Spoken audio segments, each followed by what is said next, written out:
Here in Southern Ontario, there are all kinds of neighbors. One in particular will always show up uninvited and unannounced. Yes, we're talking about the neighborly antics of ants. When you think about ants that are outside living around your property, there are three species we deal with primarily, and those are pavement ants, carpenter ants, and field ants, also known as common ants or yard ants.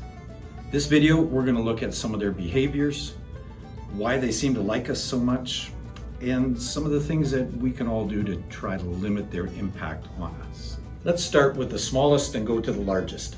Pavement ants are small, dark brown to black ants, 2.5 to 4 millimeters in length. They make very extensive galleries in hard-packed sand and soil that's underneath your sidewalk and driveway, under your patio stones.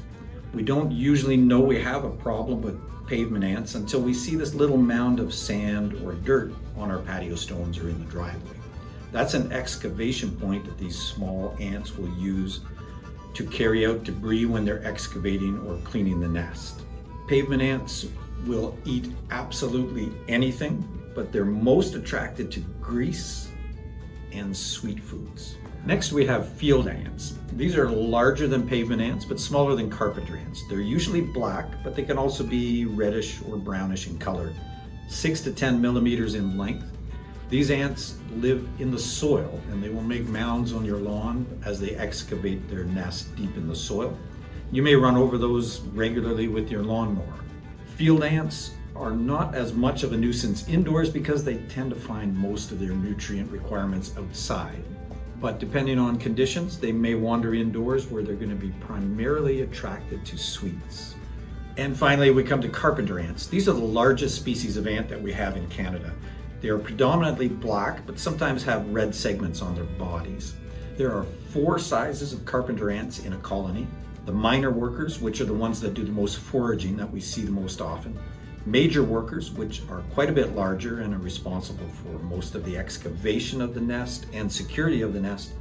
And then we have male and female reproductives who emerge with wings once or twice a season.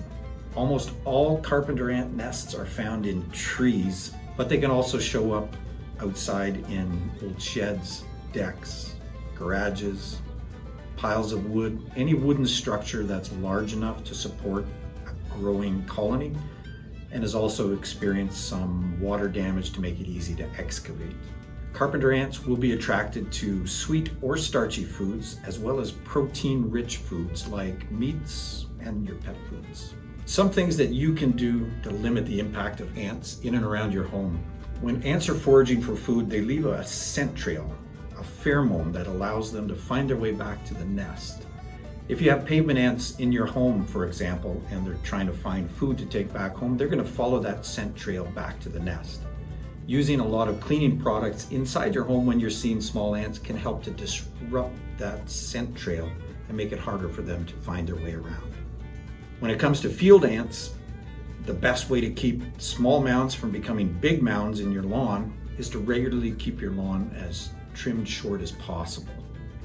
If those mounds do become too large, you may have to actually physically dig those up and remove them. Another thing you can do around your property is be extra vigilant with cleaning, keeping food products from being easily accessible, reducing clutter and yard waste around your property, and making sure your windows, doors, and any gaps in the envelope exterior of your house are well sealed to prevent their entry. Make it harder for them. Now at Pest Protection Plus, when we do a service for you for ants, these are some of the things we will use. If you're having a problem with pavement ants, we're going to primarily use a spray tank and apply a residual around the perimeter of your house and anywhere we see those little mounds of sand to try to get some product to penetrate to where the nest might be. If we're dealing with carpenter ants, again, we're going to do a very, very thorough exterior application all around your house and extend to the edge of your property as well, trying to limit the ability of those foraging ants to travel to your property. If you're having a problem with field ants, there's really not a lot we can do other than once you've dug up a big mound, we can come and do a ground saturation to kind of eliminate anything that might remain in that hole that you've dug in the ground. Well, I hope this video has helped you understand a little bit more about these 3 species of ants. Carpenter ants, pavement ants, and field ants. You should now know a little bit about their behavior and have a few tips to help reduce their impact around your home and property. If you missed anything, check out the timestamp so you can do a quick review. In the summer months, we also service a lot of stinging insects. Please check out our video on wasps and hornets.